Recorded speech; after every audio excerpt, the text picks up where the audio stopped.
For 19 days, two frontier models just weren't there. And today we finally know who flipped the switch, and it wasn't the lab. If you're just joining us, Anthropic came into this fight pushing for binding safeguards on frontier models, even as it negotiated government access to Claude Fable 5 and Mythos 5. U.S. officials had already flagged security risks, and the policy fight was starting to widen into a possible White House framework for Anthropic, OpenAI, and Google around pre-release testing, benchmarks, and access to the next tier of AI models. This is Anthropic Pentagon Watch. We finally have a documented shutdown timeline. We also have a commerce export rule naming its own gatekeepers, and the question of who actually ate that downtime. Buckle up.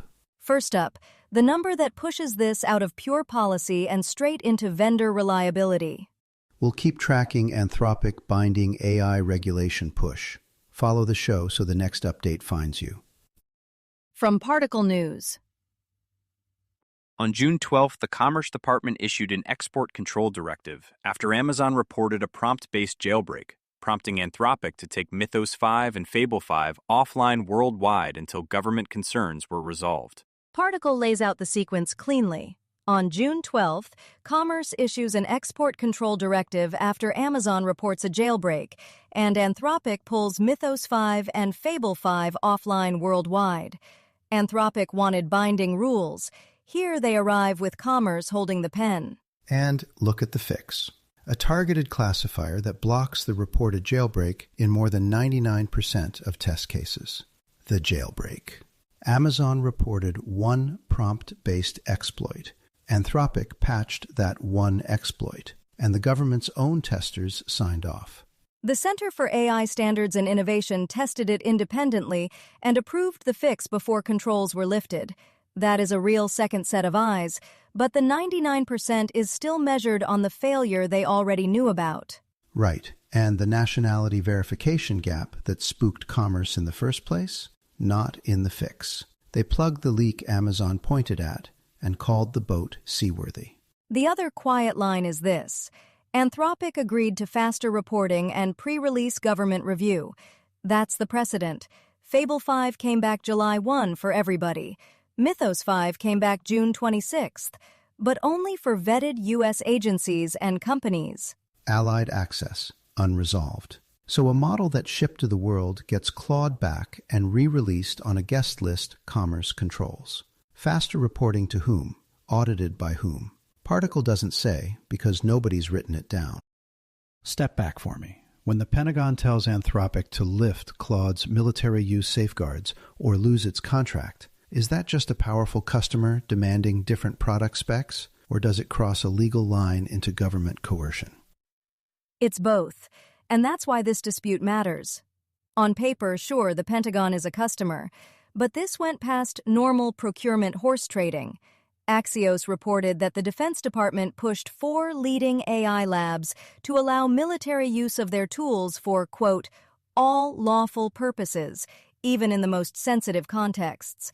And with Anthropic, it specifically threatened to cut off the contract if the company didn't comply by a hard Friday deadline. Defense Secretary Hegseth also warned officials could invoke the Defense Production Act, the Cold War-era law, to give the military broader compulsory access to Anthropic's technology. Separately, he threatened to label Anthropic a supply chain risk. That's where the legal fight sharpens.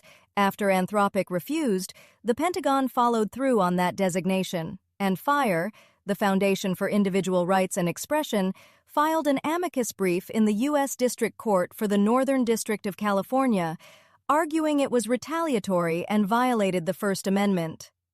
The Electronic Frontier Foundation and the Cato Institute joined the filing. So yes, it began as a contract fight, but now there's a live constitutional claim attached. So FIRE's theory is that the Pentagon punished Anthropic for speech, specifically for Amadei saying in public that he wouldn't comply, not just over a contract disagreement. Exactly. FIRE argues the supply chain designation came because the Pentagon saw Anthropic as insufficiently patriotic, a content-based judgment about the company's stated values, not a neutral procurement call.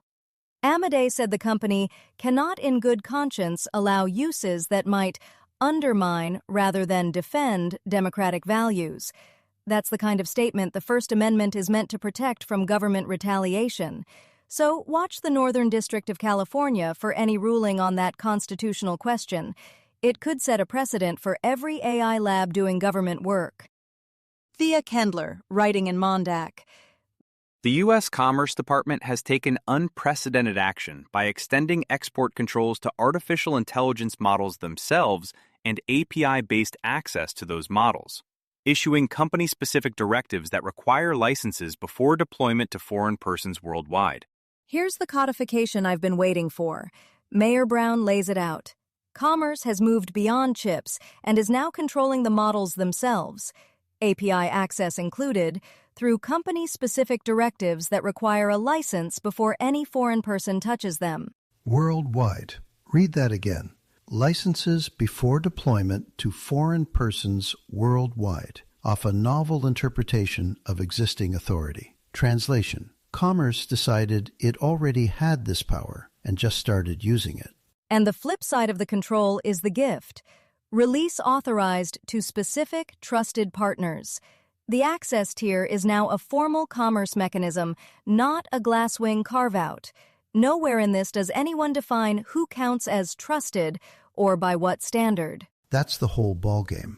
A frontier law firm summarizes the rule, and there's no published criteria for the trusted partner list. It's a proper noun with a blank behind it. Codification was supposed to mean transparency. This feels more like bureaucratic cover for the same opaque list. From Rajesh Berry at the Daily Brief. At 5:21 p.m. Eastern on June 12, 2026, the U.S. Commerce Department sent Anthropic a directive. By midnight, the most capable AI model on the planet was offline, globally, with no warning, no timeline, and no fallback for the enterprises that had woven it into production workflows. 19 days. That's the number I've wanted for 3 episodes, and now it's sourced. 5:21 p.m. Eastern, June 12, directive from Commerce, offline globally by midnight.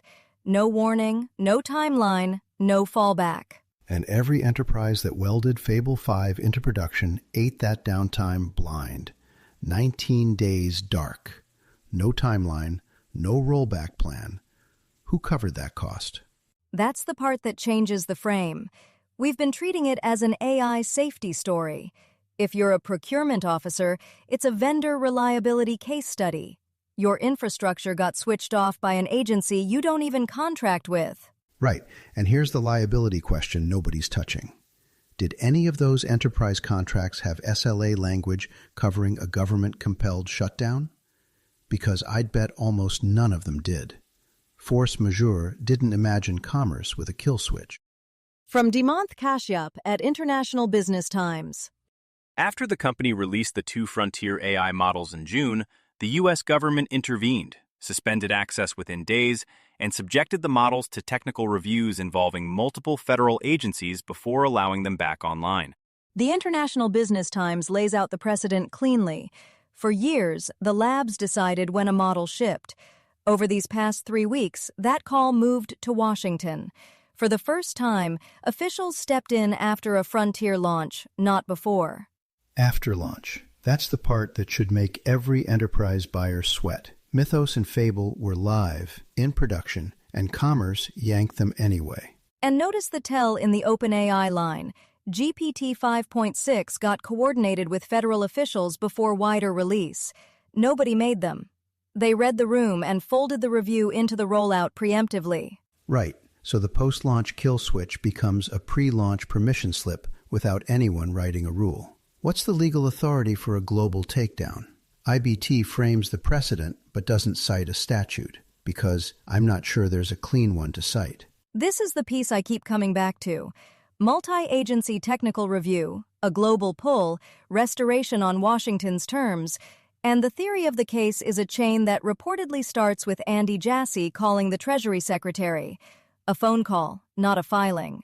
A CEO to cabinet phone call setting frontier release authority. Cool. Totally auditable process.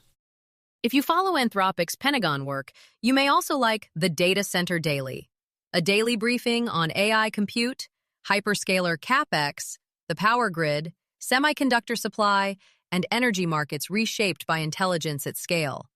Find it wherever you listen. Links to everything we discussed today are in the show notes, so if something deserves a closer read, start there. That's Anthropic Pentagon Watch for today. This is a Lantern podcast.